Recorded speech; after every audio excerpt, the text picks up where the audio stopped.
नमस्कार, मैं सुरेश कुमार, इतिहास व्याख्याता। आज हम राजस्थान के इतिहास के सर्वेक्षण में दादू दयाल के विषय में अध्ययन करेंगे। पिछली कक्षा में हमने भक्त शिरोमणि मीराबाई के विषय में अध्ययन किया था। आज हम दादू दयाल, जिनका समय 1544 से 1603 ईस्वी है, के विषय में अध्ययन करेंगे। दादू का जीवन वर्थ। संत दादू 16वीं शताब्दी के एक महान धर्म सुधारक थे। उनका जन्म 1544 ईस्वी में अहमदाबाद में हुआ था। अहमदाबाद गुजरात में हुआ था। दादू की जाति के विषय में विद्वानों में मतभेद है। आचार्य क्षितिज मोहन सेन, डॉक्टर मोतीलाल मीनारिया आदि विद्वान दादू को मुसलमान मानते हैं। दादू पंथियों के अनुसार संत दादू का पालन पोषण लोधीराम नामक एक ब्राह्मण ने किया था। लोधीराम नामक एक ब्राह्मण ने 11 वर्ष की आयु में दादू की भेंट बुद्धानंद नामक महात्मा से हुई, जिन्होंने दादू को आदेश दिया। दादू पंथियों के अनुसार दादू बुद्धानंद के शिष्य थे। दादू द्वारा अपनी शिक्षाओं का प्रचार करना। बुद्धानंद से आध्यात्मिक ज्ञान प्राप्त करने के बाद दादू चिंतन और साधनों में लग गए। वे 1568 में सांबर आ गए और अपनी शिक्षाओं का प्रचार करने लगे। सांबर नरीना के पास सांबर दूदू। दादू सांबर छोड़कर 1575 में आमेर जयपुर आ गए, जहां वे लगभग 14 वर्ष तक रहे। 1585 में मुगल सम्राट अकबर के निमंत्रण पर दादू फतेहपुर सीकरी पहुंचे, जहां उन्होंने कई दिनों तक धर्मोपदेश दिए थे। यानी कि वेरी इंपॉर्टेंट है।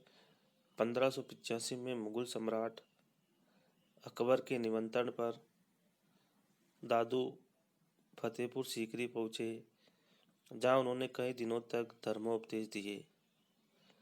1602 ईस्वी में संत दादू अजमेर के निकट नारायणा नामक गांव में बस गए और अपने जीवन के अंतिम दिन यहीं व्यतीत किए।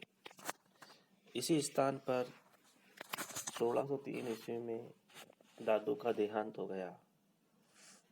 यानी कि अजमेर के निकट नारायणा में इनकी पीठ है अभी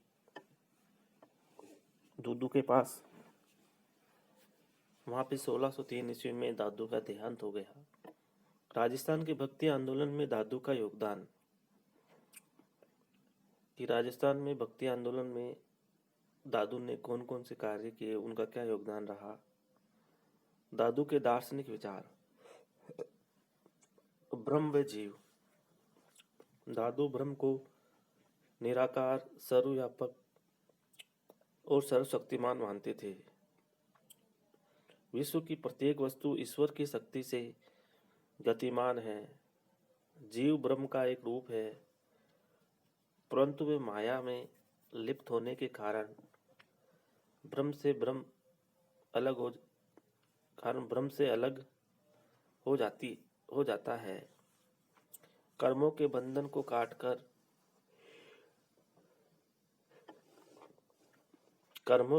को काटकर जब जीव ईश्वर में लीन हो जाता है, तब उसमें और ब्रह्म में कोई अंतर नहीं रह जाता।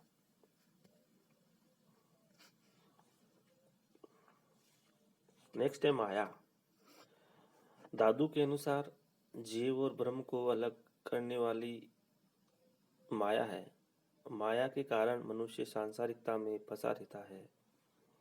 पंचन में कामिनी माया के प्रतिनिधि है और में किसी न किसी रूप में मनुष्य को अपने बंधन में जकड़े हुए हैं। नेक्स्ट है मन की चंचलता। दादू के अनुसार ब्रह्म की प्राप्ति में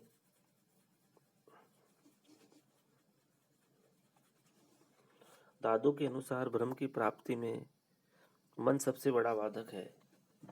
मन बड़ा चंचल है जो चारों दिशाओं में घूमता रहता है, परंतु जब मन पर नियंत्रण कर लिया जाता है तो ब्रह्म से मिलन हो जाता है। नेक्स्ट है मोक्ष। दादू दादू मृत्यु के बाद मोक्ष में विश्वास नहीं करते थे। उनका कहना था कि मोक्ष अथवा मुक्ति इसी जीवन में प्राप्त की जा सकती है। दादू के अनुसार मोक्ष उस अवर्ण मुक्ति का नाम है जब एक संत संपत्ति विपत्ति हर्ष शोक राग द्वेष से रहित सुख दुख से ऊपर हो जाता है।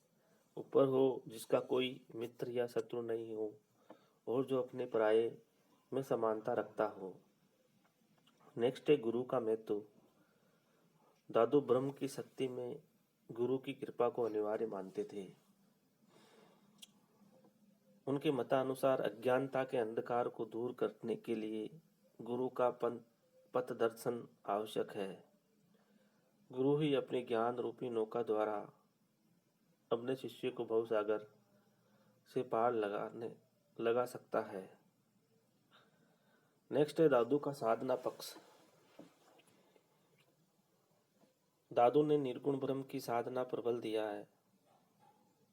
उसकी साधना निर्गुण ब्रह्म की प्रधानता को लेकर है। इस प्रकार दादूपंथी निर्गुणवादी हैं। उनका कथन था कि अहम का परित्याग, संयम, नियम, साधु संगति, हरिस्मरण, अंतर्ज्ञान आदि उपासना के सच्चे साधन हैं। उनका कहना था कि अहम का परित्याग, संयम, नियम, साधु संगति, हरिस्मरण, अंतर्ध्यान आदि उपासना के सच्चे साधन हैं। उनके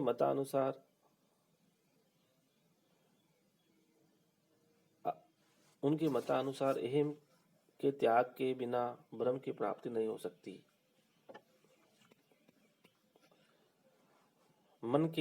मन में विकार एवं अहंकार दूर होते ही मन ईश्वर में लगने लग जाता है।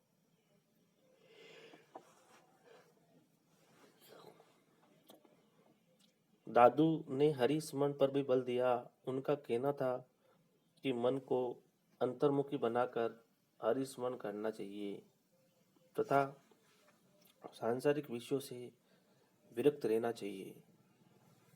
डॉक्टर गोपीनाथ शर्मा ने लिखा है कि जहाँ तक दादू के सिद्धांतों में उपासना का प्रश्न है, दादू ने मंदिर, मस्जिद, पंडित, मुल्ला, मौलवी, रोजा, नमाज, छापा, तिलक, वेशभूषा आदि को उसका माध्यम नहीं बनाया और नए विशेष प्रकार के उपकरणों पर ही बल दिया। उनकी उपासना निरंजन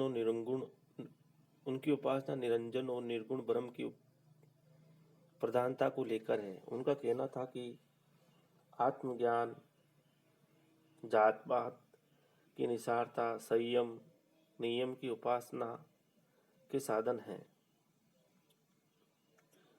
नेक्स्ट है दादू के सामाजिक विचार। दादू ने जाति प्रथा, ऊंच नीच के भेदभाव, छुआछूत, सामाजिक भेदभाव, धार्मिक पाखंडों और रूढ़ियों का घोर विरोध किया। उन्होंने मूर्ति पूजा, बहुदेववाद, तीर्थ यात्रा आदि का विरोध किया। उनका कहना था कि जब प्रत्येक मनुष्य के मन में ईश्वर का निवास है तो फिर उसे ढूंढने के लिए तीर्थ स्थानों में जाना निरर्थक है। उन्होंने ईश्वर की उपासना के लिए मंदिरों तथा मस्जिदों को आवश्यक बतलाया है। मंदिरों तथा मस्जिदों को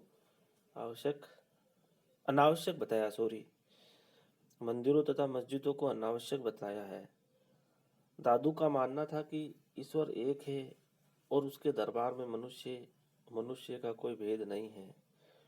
दादू हिंदू तथा मुसलमान दोनों को ईश्वर की संतान मानते थे। उनका मानना था कि ईश्वर एक है जिसके दरबार में हिंदू मुसलमानों का कोई भेद नहीं है। यानी कि सांप्रदायिक सौहार्द की बात करने वाले संत थे। दादू ने नैतिकता, हृदय की शुद्धता, पवित्र आचरण, प्रेम, दया और परोपकार का प्रचार किया।